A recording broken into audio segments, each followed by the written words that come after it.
Assalamualaikum warahmatullahi wabarakatuh.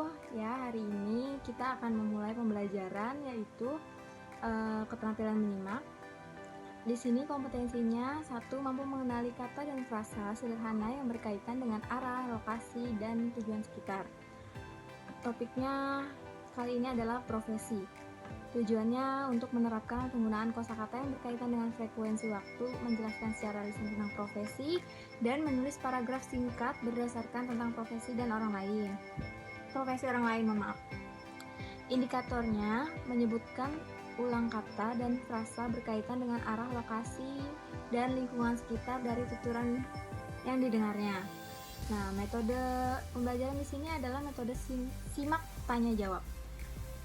Media yang digunakan yaitu transkripsi makan, rekaman dari saya, dan teks bacaan mengenai profesi. Sekian. Ya, kalian bisa buka modulnya dari persiapan. Di sini ada arah mata angin. Terus apa saja macam-macam profesi di sini, dan dengarkan simakan yang saya berikan tadi. Di sini juga ada transkripsi makan. Nah, untuk menyimaknya saya beri waktu 20 menit. Terima kasih.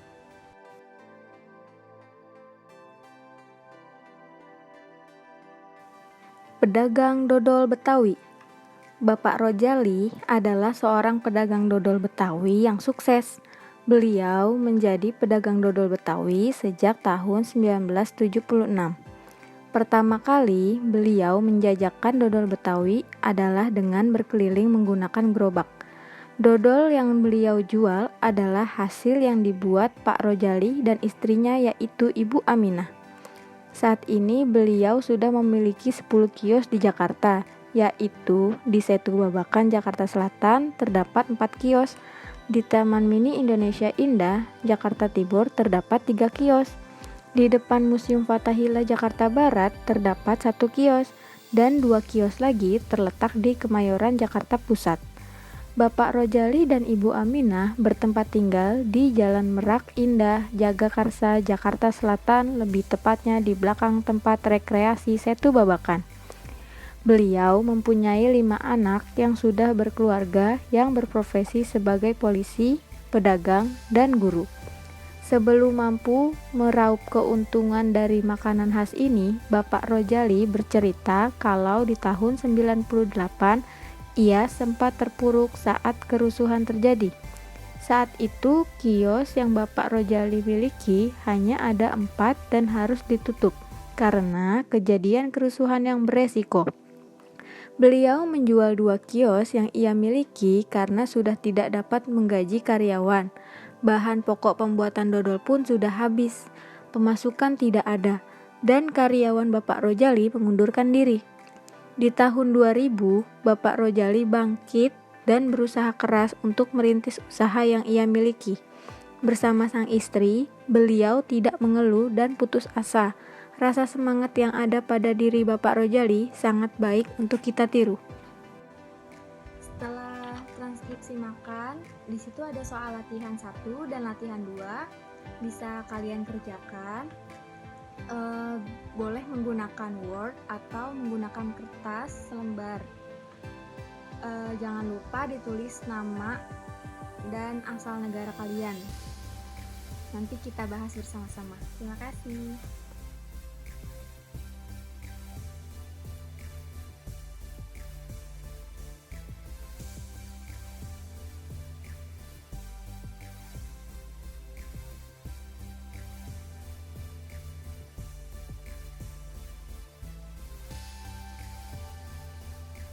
Ya, di modul keterampilan berbicara, kalian bisa lihat di situ ada teks cerita.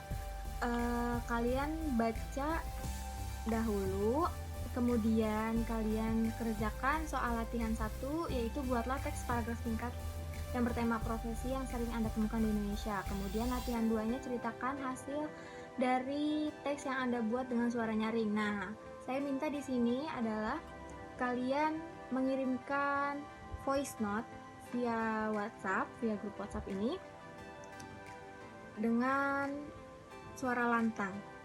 Nah, yang diceritakan adalah hasil yang kalian tulis tadi. Terima kasih.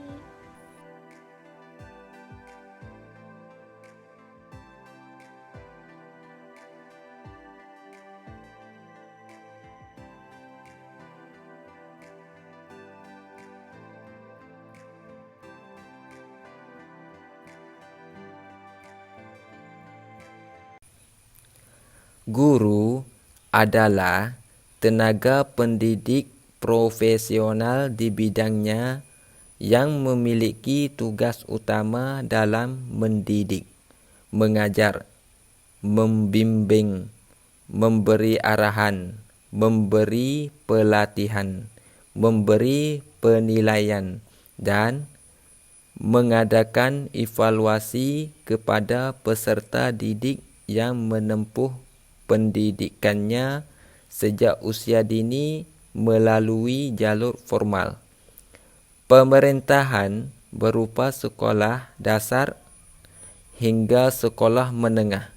Guru adalah seorang yang memiliki kewenangan dan tugas dalam dunia pendidikan serta pengajaran pada lembaga pendidikan formal. Guru adalah orang yang pekerjaan atau profesinya mengajar.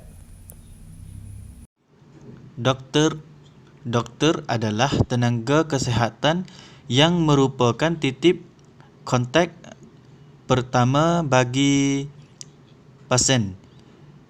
Dengan dokter mereka untuk menyelesaikan masalah kesihatan apapun yang mereka hadapi, terlepas dari organisme, kelompok, usia, jenis, penyakit secara keseluruhan.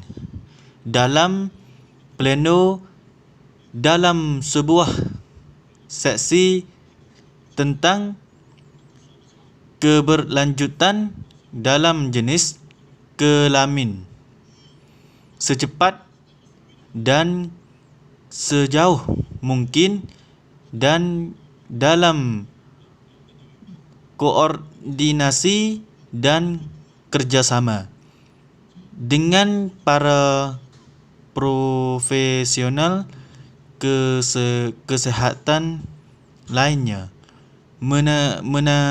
menerapkan prinsip-prinsip layanan yang efisien dan efektif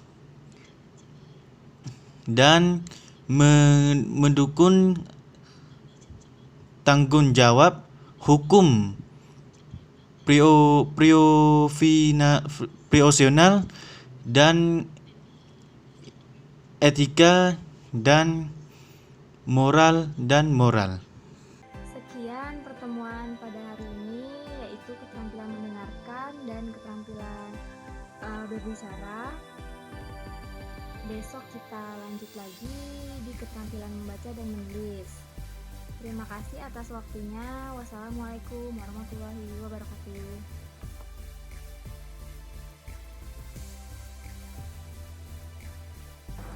Assalamualaikum warahmatullahi wabarakatuh. Kembali lagi bersama saya Zumairo. Di pertemuan kali ini saya akan menjelaskan materi tentang keterampilan membaca dan keterampilan menulis.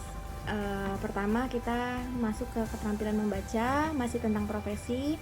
Kompetensinya adalah dapat memahami teks bacaan tentang profesi. Tujuannya pembelajar dapat memahami kata-kata yang berkaitan dengan profesi.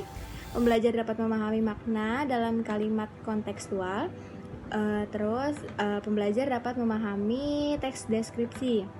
Indikatornya adalah memahami makna teks yang dibaca, terus mendapatkan gambaran umum tentang isi bacaan, menemukan pikiran utama yang tersirat, menemukan semua informasi yang tersirat, mendapatkan informasi yang tersirat. Ya baik, lanjut aja ke modulnya.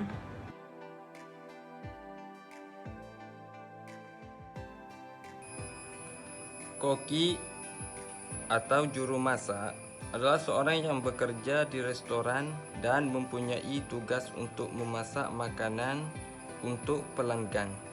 Mereka biasanya memakai baju putih dengan topi koki di atas kepala mereka. Mereka harus ahli dalam bidang memasak untuk menjadi seorang koki.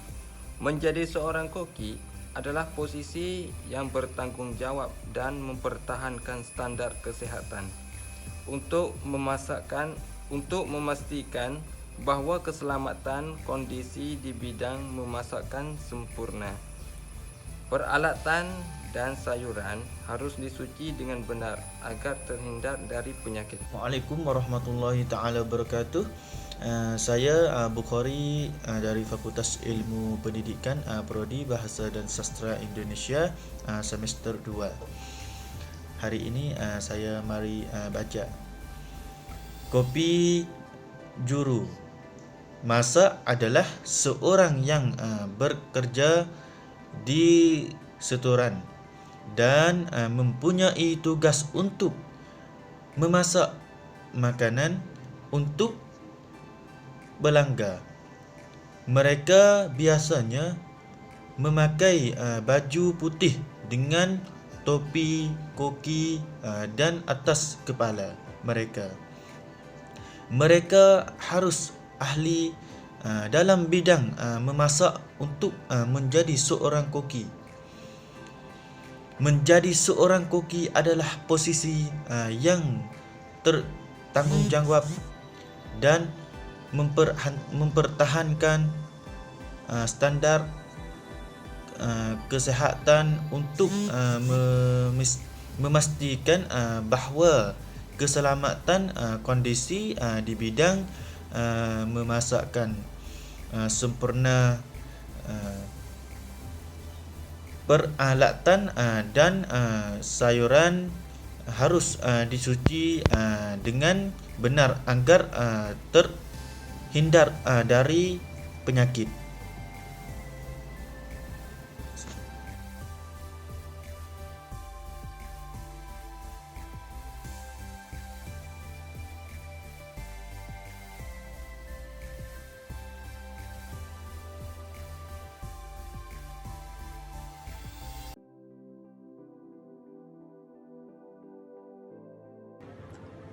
Ya, lanjut kita ke keterampilan menulis. Di sini langsung soal latihan, yaitu latihan 1.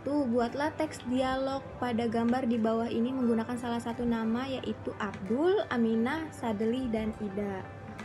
Nah, di sini ada profesi seorang dokter, perempuan dan laki-laki. Nah, kalian ditugaskannya suruh membuat teks dialog. Jadi dialog singkat saja kalian bisa. Lalu di latihan 2 itu menebak gambar profesi.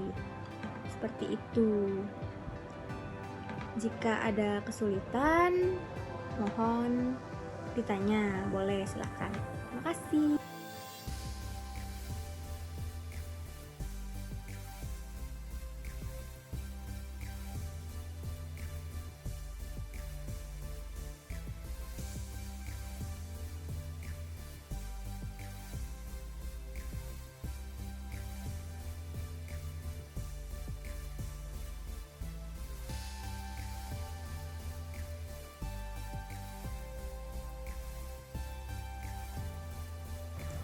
Sekian materi pada hari ini di keterampilan membaca dan menulis. Kurang lebihnya mohon maaf. Jika ada kesalahan, mohon dimaafkan. Sampai bertemu di hari terakhir, yaitu hari Rabu, mengenai tentang tata bahasa dan uji kemahiran. Semoga pelajaran kali ini bermanfaat. Wassalamualaikum warahmatullahi wabarakatuh.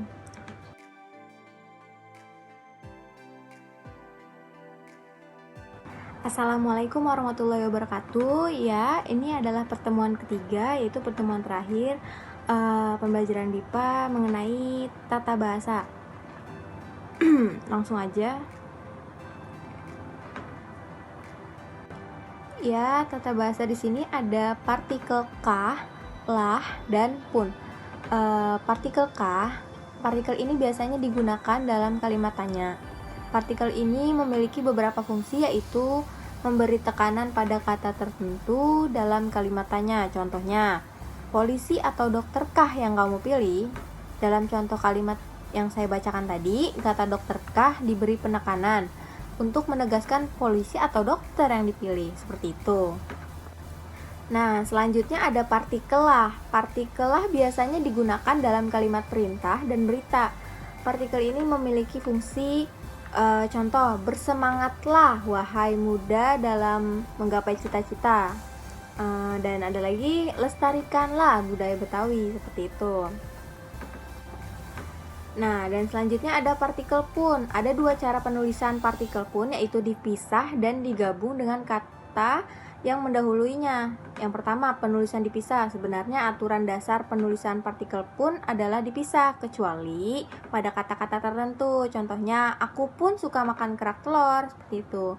Kalau penulisan yang digabung, pada kata-kata yang lazim dianggap padu, partikel pun ditulis dengan cara digabung, yaitu pada kata-kata seperti adapun, andaipun, ataupun, sekalipun, maupun, kalaupun, dan lain sebagainya, seperti itu. Nah, selanjutnya yang terakhir itu ada uji kemahiran. Karena kita sudah melewati keterampilan berbicara, mendengarkan, menulis, dan membaca, serta tata bahasa, di sini ada uji kemahiran yang harus kalian kerjakan. Ada 10 pilihan ganda dan 5 esai. Silahkan dikerjakan dengan benar. Waktunya saya berikan 30 menit. Terima kasih.